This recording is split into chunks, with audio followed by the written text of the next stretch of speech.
তুমি যখন কষ্ট পাবে তখন এই 5টি কাজ অবশ্যই করবে, দেখবে তোমার কষ্ট হালকা হয়ে যাবে, একটু শান্তিতে নিঃশ্বাস নিতে পারবে। তো চলো আমরা জেনে আসি। 1 নম্বর, তোমার যখন কষ্ট লাগবে, যখন তোমার পাশে কেউ থাকবে না, তখন তুমি আল্লাহকে ডেকে নিও একান্তভাবে, চোখের পানি ফেলে। মানুষ যখন কাঁদে তখন সবাই তাকে এড়িয়ে চলে যায়, কিন্তু আল্লাহর ব্যাপারটা সম্পূর্ণ আলাদা। আল্লাহ কাছে টেনে নেন। কষ্টের রাতে শুধু আল্লাহর দিকেই ফিরে যেও তুমি, আর আল্লাহকে বলো, হে আমার রব, আমি বিশ্বাস করো আমি আর পারছি না। দেখবে তুমি একা নও, যে মহান আল্লাহ তোমার নিঃশব্দ কান্নাও শোনেন, তিনি তোমার পাশে আছেন। 2 নম্বর, মায়ের চোখের দিকে তাকিয়ে। তুমি যখন ভেঙে পড়ো, হয়তো সবাই তোমাকে বুঝে না, কিন্তু একজন মানুষ আছে যিনি তোমার কষ্টমাখা চোখ দেখেই পড়ে ফেলে, মায়ের মোনাজাতে যা আছে দুনিয়ার কোনো কিছুতে তা নেই। তার দোয়া হলো পাহাড় ভাঙার শক্তি। 3 নম্বর, নিজেকে দোষী ভাবলেও তওবা করো।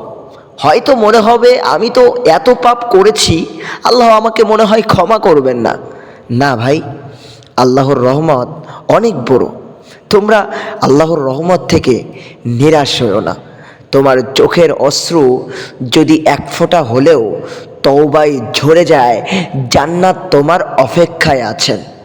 4 নম্বর, কষ্টকে গোপন করে কারো জন্য দোয়া করো। একবার হলেও এমন কাউকে দোয়া করে নিও যে তোমার কষ্টের কারণ। দেখবে এই দোয়া তোমার হৃদয়কে হালকা করে দেবে। এই ক্ষমাই তোমাকে আল্লাহর প্রিয় বান্দা বানাবে। 5 নম্বর, শেষ রাতে একাকী উঠে সেজদায় পড়ে যেও। কারো না বলা কথা, চোখের না শুকনো অশ্রু সব রেখে দাও সেজদায়। আল্লাহ বলেন, কে আছে যে আমাকে ডাকে আর আমি তার ডাকে সাড়া দিই নাই? ভাই, রাতের কান্না হইল এমন অস্ত্র যেটা কোনো সময় বৃথা যায় না। যখন চারপাশে কেউ থাকে না, বন্ধু বান্ধব সবাই দূরে সরে যায়, তখন একজন আছেন, মনে রাখবে, যিনি কখনো মুখ ফিরিয়ে নেন না। তিনি তোমার দুঃখ জানেন, তোমার না বলা কথাও বোঝেন। তুমি শুধু তার দরজায় তার তার দরজায় মাথা রাখে বলো, হে আল্লাহ, তুমি ছাড়া আমার আর কেউ নেই। আমার কষ্ট একমাত্র তোমাকে দিলাম। এই ডাকে সাড়া না দিয়ে আল্লাহ থাকেন না ভাই। তুমি শুধু ডেকেই দেখো না, এমন সান্ত্বনা পাবে যা দুনিয়ার কেউ তোমাকে দিতে পারবে না। তুমি কষ্টে ভাঙা, কিন্তু জানো কি, তোমার কষ্টে মায়ের মন আরো বেশি ভাঙে। তুমি হয়তো একা বসে কাঁদছো, কিন্তু মা দরজার ওপাশে দাঁড়িয়ে চোখের পানি লুকিয়ে ফেলছে, যেন তুমি টের না পাও। তার দোয়া এমন এক ঢাল যা তোমার অজান্তেই বিপদ ঠকিয়ে দিচ্ছে। একবার হলেও মায়ের পাশে বসে মাথা রেখো, দেখবে তোমার ভিতরের ভার অনেকটা হালকা হয়ে যাবে।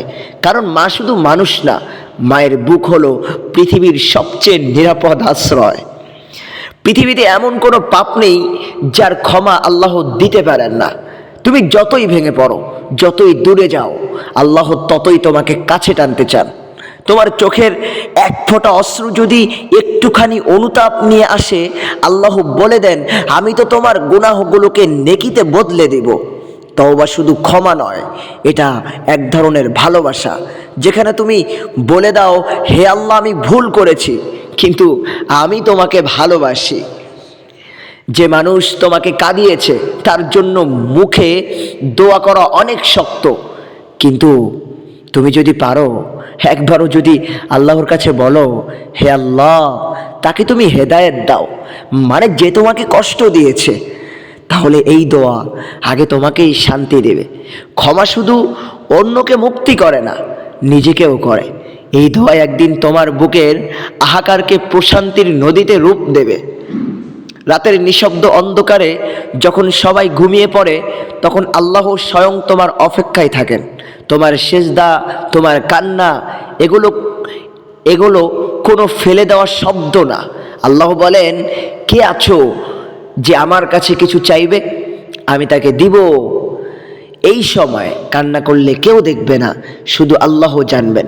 এটাই সেই মুহূর্ত যখন একটা সেজদায় লুকানো থাকে তোমার জীবনের মোড় ঘোরানোর চাবিকাঠি।